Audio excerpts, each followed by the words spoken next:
Why are the Hebrew baby boys still alive? I ordered you to kill them. Answer me now. Your Majesty, the Hebrew women are stronger than the Egyptians. Your Majesty, they give birth too quickly before we arrive. The Israelites have grown too strong. I decree every Hebrew boy must be thrown into the Nile.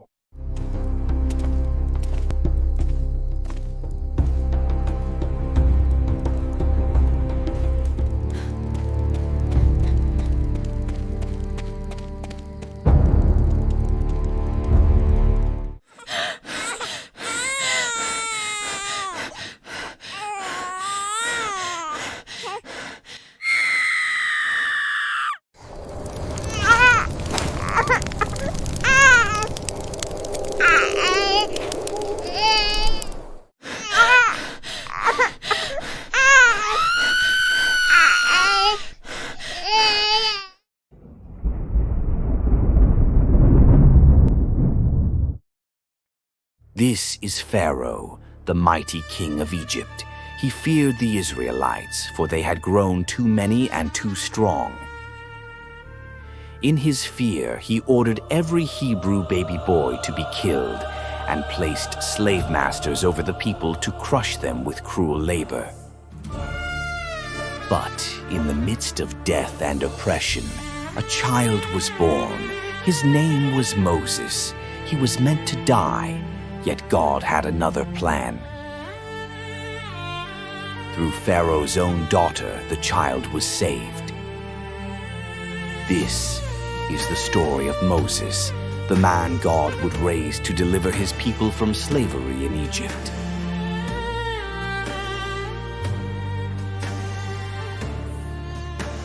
It's too dangerous. 3 months we've kept him safe. We can't anymore. God has given me an idea.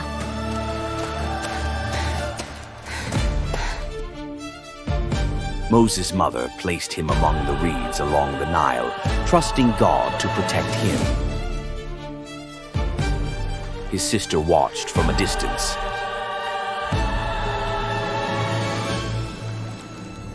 When Pharaoh's daughter came down to bathe in the river, she saw the basket and found the crying child inside. Moved with compassion, she said, "This is one of the Hebrew babies." She lifted him from the water and held him close. Her heart was stirred, and she made up her mind to adopt him as her son.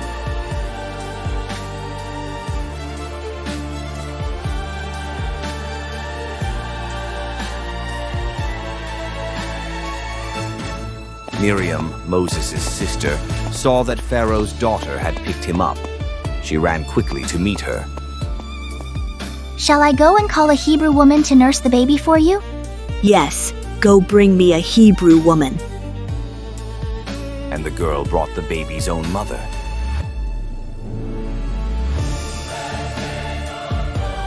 "Take this child and nurse him for me," said Pharaoh's daughter, "and I will pay you." When the child grew older, his mother brought him back to Pharaoh's daughter, who adopted him.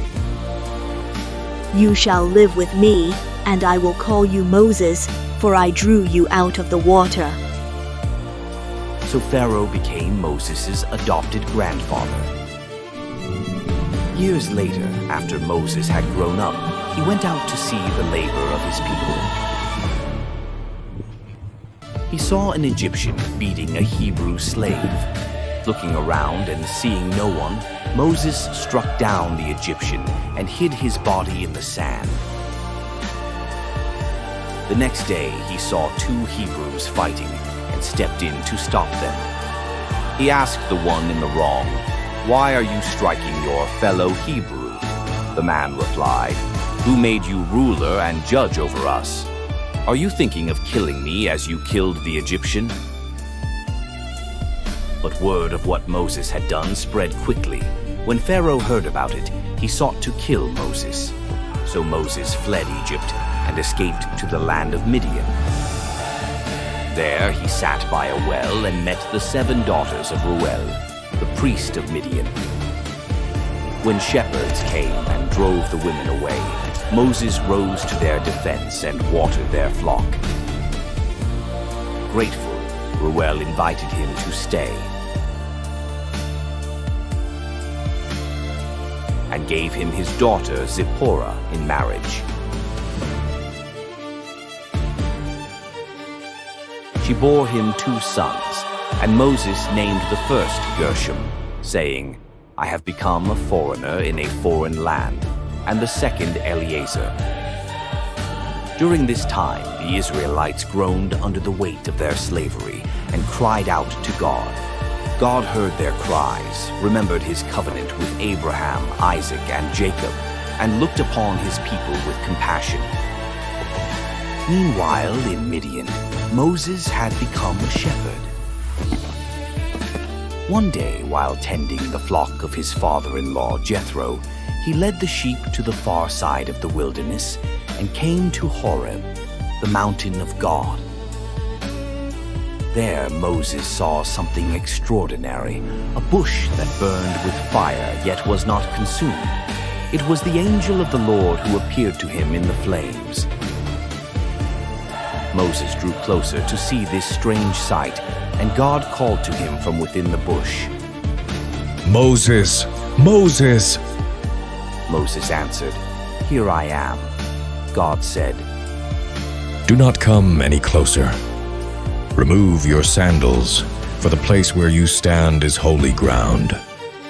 I am the God of your father, the God of Abraham, the God of Isaac, and the God of Jacob. I have indeed seen the misery of my people in Egypt. I have heard their cries because of their taskmasters, and I am concerned about their suffering. So I have come down to deliver them and to bring them into a good and spacious land, a land flowing with milk and honey. Now go, for I am sending you to Pharaoh to bring my people, the Israelites, out of Egypt. Who am I that I should go to Pharaoh and bring the Israelites out of Egypt? I will be with you. And when you have brought the people out of Egypt, you will worship me on this mountain. If I go to the Israelites and they ask me, What is his name? What shall I say to them? I am who I am. Tell them, I am has sent me to you.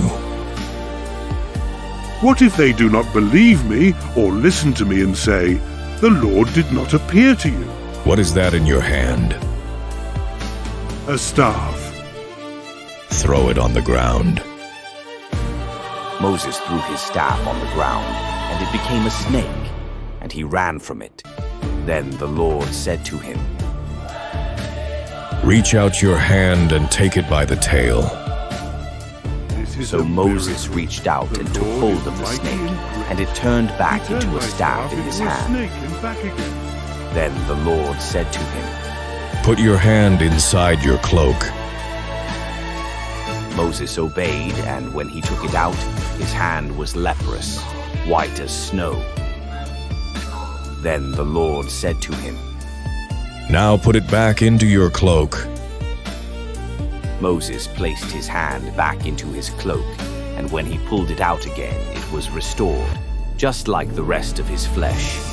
And the Lord said, If they do not believe the first sign, they may believe the second. But if they still do not believe, take some water from the Nile and pour it on the ground, and the water will turn to blood. Pardon me, Lord. I have never been eloquent. I am slow of speech and tongue. Who gave human beings their mouths? Who makes them deaf or mute? Who gives them sight or makes them blind? Is it not I, the Lord? Now go. I will help you speak and will teach you what to say. Pardon me, Lord. Please send someone else.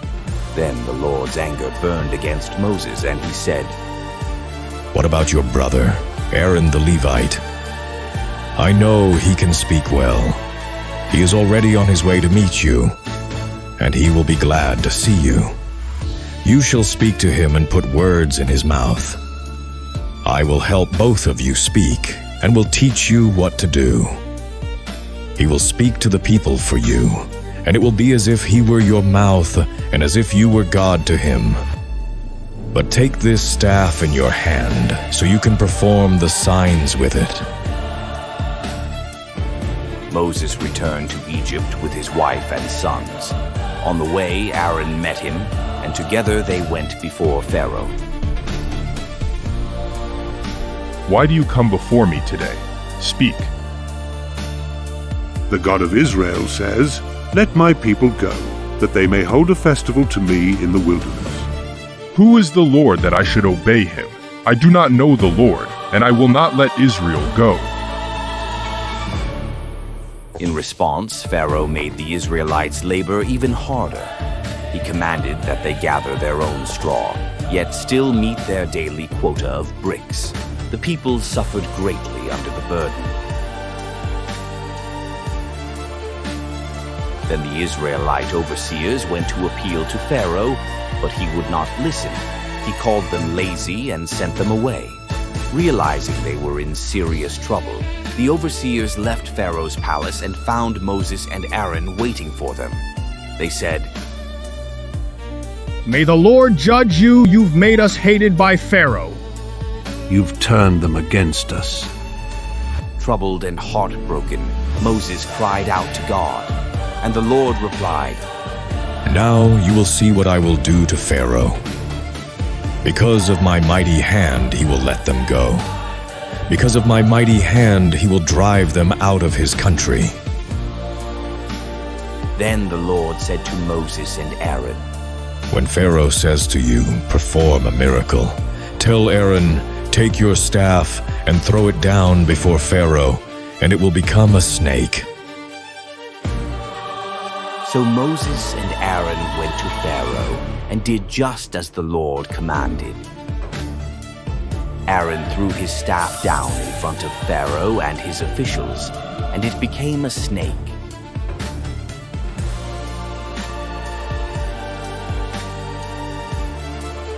Pharaoh then summoned his wise men and sorcerers, and the Egyptian magicians did the same through their secret arts.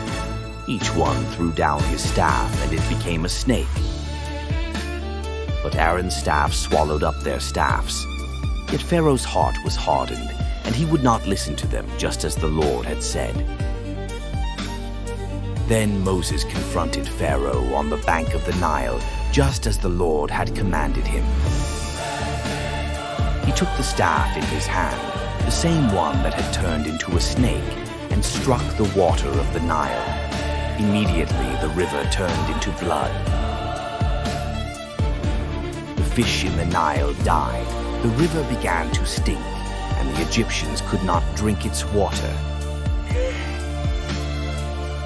Blood flowed through every stream and canal, every pond and reservoir, even the water stored in wooden bowls and stone jars. All of Egypt was filled with blood. Yet the magicians of Egypt did the same through their secret arts, and Pharaoh's heart grew hard. He turned away and refused to listen to Moses and Aaron, just as the Lord had said. 7 days passed after the Lord struck the Nile. Then Moses went to Pharaoh and told him to let the people of Israel go and worship God, just as the Lord had commanded him. The God of Israel says, "Let my people go, that they may hold a festival to me in the wilderness." But Pharaoh refused. So God commanded Moses to tell Aaron to stretch out his hand with his staff over Egypt, and the Nile overflowed with frogs. They poured into Pharaoh's palace, into his bedroom, onto his bed, into the homes of his officials, and among the people. They leapt into ovens and kneading bowls. There was no place free from them. But Pharaoh's magicians did the same by their secret arts, and they too brought frogs upon the land of Egypt. In distress, Pharaoh summoned Moses and Aaron and said, "Pray to the Lord to take the frogs away from me and my people, and I will let the Israelites go to offer sacrifices to the Lord." Moses prayed to the Lord, and the Lord did as Moses asked. The frogs died in the houses, in the courtyards, and in the fields. They were piled into great heaps, and the land reeked of them. But when Pharaoh saw that there was relief, he hardened his heart once more and refused to let the people go, just as the Lord had said. Then Aaron stretched out his staff and struck the dust of the ground, just as the Lord had commanded. When he struck the earth, the dust of the land turned into gnats. Swarms of them covered people and animals alike. Every corner of Egypt was filled with tiny biting insects. The magicians tried to do the same by their secret arts, but they could not. The gnats were everywhere, on people, on animals, and throughout the land. Then the magician said to Pharaoh, "This is the finger of God." But Pharaoh's heart remained hard. He would not listen to them, just as the Lord had said. Then Moses rose early in the morning and stood before Pharaoh as he went down to the river. He said to him, "Let the Israelites go, just as God has commanded you." But Pharaoh refused. So the Lord sent swarms of flies upon him, his officials and his people. Dense swarms of flies invaded Pharaoh's palace, the homes of his officials, and every part of Egypt. The land was ruined by them. In desperation, Pharaoh summoned Moses and Aaron and agreed to let the Israelites go and sacrifice to God in the wilderness, but he requested that they not go far. Moses agreed and prayed to the Lord, and the Lord removed every fly from Pharaoh, his officials, and his people. Not a single one remained. But once again, Pharaoh hardened his heart and would not let the Israelites go. Then the Lord said to Moses, "Go to Pharaoh and tell him, 'This is what the Lord, the God of the Hebrews, says. Let my people go so that they may worship me. If you continue to refuse, the hand of the Lord will bring a terrible plague on your livestock, on your horses, donkeys, camels, cattle, sheep, and goats.'" But the Lord also said, "I will make a distinction between the livestock of Israel and that of Egypt. Not one animal belonging to the Israelites will die." The Lord set a time and said, "Tomorrow I will do this in the land." And the next day the Lord did as he promised. All the livestock of the Egyptians died, but not one belonging to the Israelites perished. Pharaoh sent men to investigate, and indeed not one of the animals of Israel had died. Yet Pharaoh's heart remained unyielding, and he still refused to let the people go. Then the Lord told Moses and Aaron to take handfuls of soot from a furnace and have Moses toss it into the air in the presence of Pharaoh. They obeyed, and it became fine dust spreading over the land of Egypt. Wherever it settled, painful boils broke out on both people and animals throughout Egypt. But the Lord hardened Pharaoh's heart, and he would not listen to Moses and Aaron, just as the Lord had said. Then the Lord sent thunder, hail, and lightning flashing across the land. The storm raged, the worst Egypt had ever seen. The hail struck down everything in the open, people, animals, and plants alike, and shattered every tree in the fields. But Pharaoh's heart remained hard, and he would not let the Israelites go. Then the Lord said to Moses, "Stretch out your hand over Egypt, so that the locusts may swarm over the land and devour everything growing in the fields, everything left by the hail." And so the locusts invaded Egypt in vast numbers. They devoured every plant and every tree that had survived the hail, leaving nothing green in all the land of Egypt. But once again, the Lord hardened Pharaoh's heart, and he refused to let the Israelites go. Then the Lord said to Moses, "Stretch out your hand toward the sky so that darkness spreads over Egypt, darkness that can be felt." Moses obeyed, and thick darkness fell over all Egypt for 3 days. No one could see anyone else, and no one moved from where they were. But the Lord hardened Pharaoh's heart once more, and he refused to let them go. Then the Lord said to Moses, I will bring one more plague upon Pharaoh and upon Egypt. After that, he will let you go from here. And when he does, he will drive you out completely. About midnight I will go throughout Egypt. Every firstborn son in Egypt will die, from the firstborn of Pharaoh who sits on the throne, to the firstborn of the slave girl at her mill, and all the firstborn of the cattle. There will be loud wailing throughout Egypt, worse than there has ever been or ever will be again. But among the Israelites, not even a dog will bark against man or beast, so that you will know the Lord makes a distinction between Egypt and Israel. Tell the whole community of Israel, on the 10th day of this month, each family must take a lamb, 1 year old and without defect. They are to sacrifice the lamb at twilight and take some of its blood, putting it on the doorposts and lintels of their houses. They must eat the lamb that night, roasted over the fire, with unleavened bread and bitter herbs. On that same night, I will pass through Egypt and strike down every firstborn, both man and beast. And I will bring judgment on all the gods of Egypt. I am the Lord.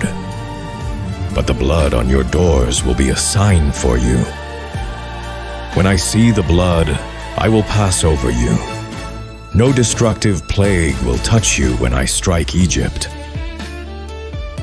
During the night, Pharaoh summoned Moses and Aaron and said, Up, leave my people, you and the Israelites. So the Egyptians urged the people to hurry and leave the country, for they said, We will all die. The Israelites did as Moses had instructed, and asked the Egyptians for articles of silver and gold, and for clothing. The Lord had made the Egyptians favorably disposed toward the people, and they gave them what they asked for, so they plundered the Egyptians. When Pharaoh let the people go, God did not lead them on the road through the land of the Philistines, though that was shorter. For God said, if they face war, they might change their minds and return to Egypt. Instead, the Lord led them by the desert road toward the Red Sea. By day, the Lord went before them in a pillar of cloud to guide their way. And by night, a pillar of fire gave them light so they could travel by day or night. Never once did the presence of God leave them. But when Pharaoh was told that the Israelites had fled, his heart and the hearts of his officials turned again. What have we done? They said. We have let the Israelites go and lost their services. Pharaoh ordered his chariots made ready, 600 of his finest and all the others of Egypt, and he led his army in pursuit. As Pharaoh's army approached, the Israelites looked back, and there were the Egyptians coming after them. Terror filled their hearts, and they cried to Moses. Then the angel of God, who had been leading them, moved behind them. The pillar of cloud shifted, bringing darkness to the Egyptians and light to the Israelites. All through the night, neither army could approach the other. Then the Lord said to Moses, Raise your staff and stretch out your hand over the sea to divide the waters, so the Israelites can go through on dry ground. When Moses did, the Lord drove the waters back with a strong east wind until the sea turned to dry land. Walls of water rose high on their right and on their left, and the Israelites walked through the midst of the sea on dry ground. Pharaoh's chariots charged in after them with all their might, but the Lord threw the Egyptian army into confusion. Their chariot wheels jammed and panic filled them. Then the Lord said to Moses, Stretch out your hand again, that the waters may return upon the Egyptians. Moses obeyed, and the waters crashed down, swallowing Pharaoh's chariots and horsemen. Not one of them survived. That day, the Lord saved Israel from the hand of Egypt. The Israelites feared the Lord and put their trust in him and in his servant Moses.